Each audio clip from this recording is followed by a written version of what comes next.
Hello once again and welcome to Denton's Tales. Do you know what a Viking actually was, and also what a Viking actually is in a modern context? See, many people think they do, and many of them are wrong. Even those who, dedicate themselves to that lifestyle, or so they believe. Now, if I said Viking, what would come instantly to mind? Would you think of great explorers, of traders exchanging goods from as far apart as Greenland and the Middle East, settlers establishing new towns that would become major cities in countries across Europe, a culture that, while male-dominated, still allowed women more rights and freedoms than they enjoyed in many other societies, perhaps? No. Most people would think of ferocious warriors, thirsting for battle, blood and glory, big hairy men who pillaged and robbed with wild abandon, raiding 24/7, 365 days a year. No, they never stopped at all, having their lustful way with many women who had a pulse. And probably quite a few didn't too. We'll draw a veil over that one. Men who wore helmets with horns on them, the very symbol of what they were. Now, you see, that's the opposite of what Vikings really were. Yes, they raided, they could be brutal. Brutality is part and parcel of taking things from someone who doesn't really want to give them to you. There has never been a friendly raid in history, regardless of who was doing it. Just imagine. "Excuse me, sir, sorry to trouble you, but we are Vikings, and we want all your gold and your silver, and we want your women too, if it's not too much trouble to ask you, of course." "Oh, not at all, old chap. Delighted to help you out, don't you know. Well, we don't have a lot of money in the village, but that monastery up there is full of it. The monks are very good at giving charity. I'm sure they'd be glad to assist you if you just go up and ask them, As to the women, well, they're not much to look at, I'm afraid. But help yourself. Oh, thank you, sir. It is a pleasure to read you. Oh, the pleasure is ours, old chap. Yes, drop in any time you're passing. Always glad to have a chat." No. Raiding was not a barrel laugh, and everybody did it, not just the Vikings. Well, they simply did it with a bit more style. See, nobody else had those lovely dragon-headed ships to jump off. See, that is the popular image of the Vikings. Raiders. Like all stereotypes, there is some truth to it, of course, but there's so much more about the Vikings. So, what is, or rather was, a Viking? And I do mean was, since, contrary to many people's claims, nobody living now is, or even could be, a Viking. I could dress like a Viking. I can say, "I'm a Viking," which real Vikings, of course, never actually said, because they weren't. But no, I'm not, nor can I be. It is something from the past that cannot exist today. I laugh when I see those who are dressed in clothing that Vikings never actually wore, with hairstyles and tattoos straight out of a Hollywood movie, and they're saying, "I'm a Viking.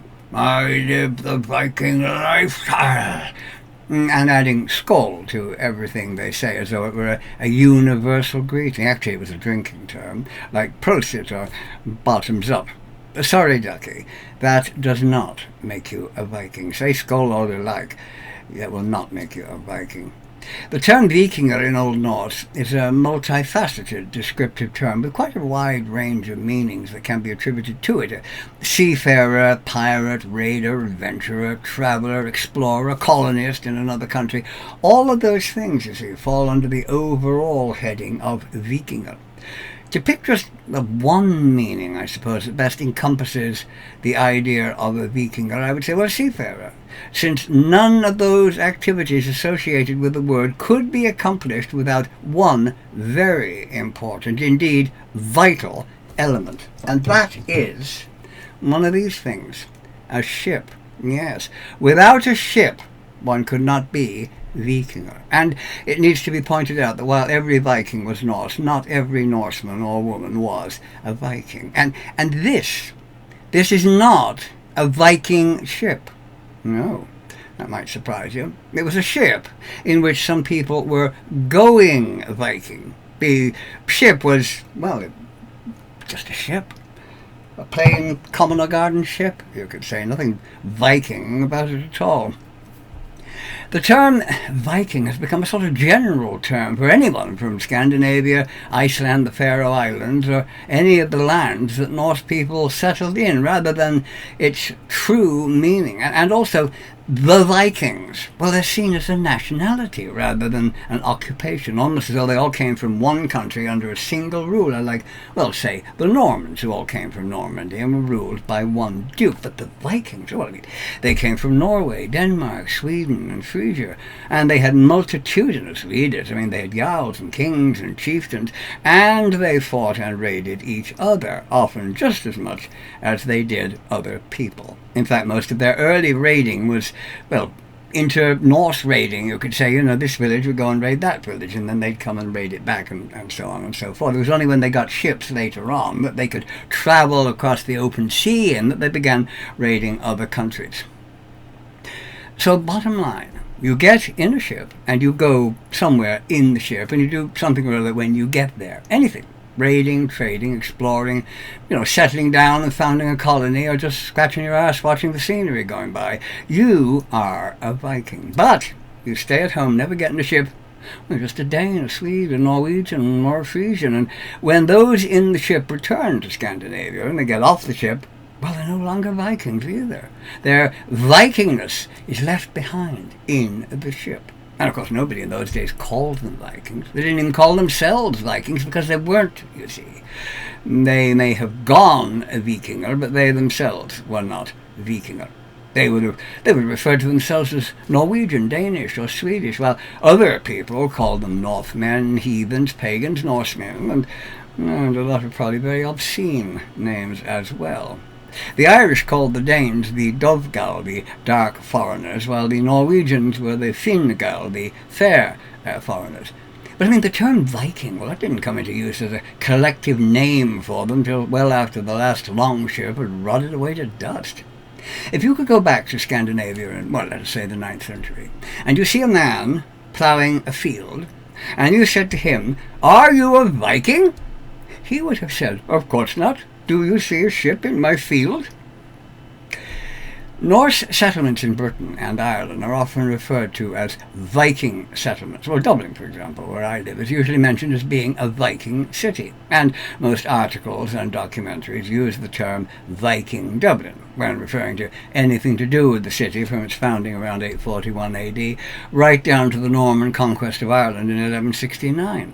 Well, it was indeed founded by the Vikings, yes, because they were raiders and they came in ships.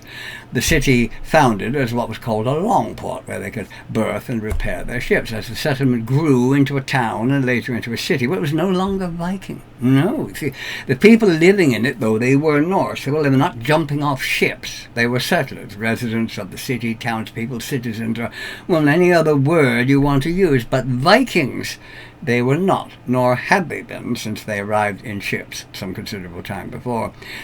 Now, I mentioned at the start the impossibility of anyone being a Viking, like those who say, "I'm a Viking, I want to go to Valhalla." No, I'm sorry, Ducky, you're not, and no, you can't. She's saying you're a Viking, even if you're covered in incorrect tattoos and pop skull into every sentence. Well, that doesn't make you anything other than a reenactor. Because to be a Viking, well, to be a Viking, you would need a ship, somewhere to go in it, and something to do when you got wherever you got to in the ship. But, well, I rather doubt that most countries today will be overly impressed if you turned up on their coast and started burning things, established an independent community, or started offering the local people furs, amber, and jewelry in exchange for things. They have laws about those things. Secondly, you can't go to Valhalla. No. Firstly, because it doesn't exist, you see. The hall of the warriors slain in battle is called Valhall, not Valhalla. And secondly, in order to go there in Norse mythology, well, you need to be killed in battle with a weapon in your hand. So, unless you're planning on having someone shove a sword through your guts as you heroically wave an axe around, no, you are not going to Valhall. And if you die in the various normal ways people usually do, old age, disease, being hit by a number 23 bus, or trampled by a stampeding herd of something or other, no matter if you are wearing Mjolnir and saying skull every 5 minutes, well, it's hell you would be going to, spelt with one L. Nothing to do, of course, with the Christian hell, spelt with 2 L's, the realm of the goddess with the same name. So that is what a Viking was, a seafarer. Something impossible for anyone to be today, just as, well, you can't be a Roman legionary or a Teutonic knight, regardless of any costume you may dress up in. Those organizations no longer exist. So before greeting me with Skoll and, informing me that you are a Viking bound for Valhalla, just take a pause. Yes, pause and think what that term actually means. I hope you enjoyed this little video, and hopefully you will join me in the next one. Until then, I shall say farewell, goodbye for now. Yes.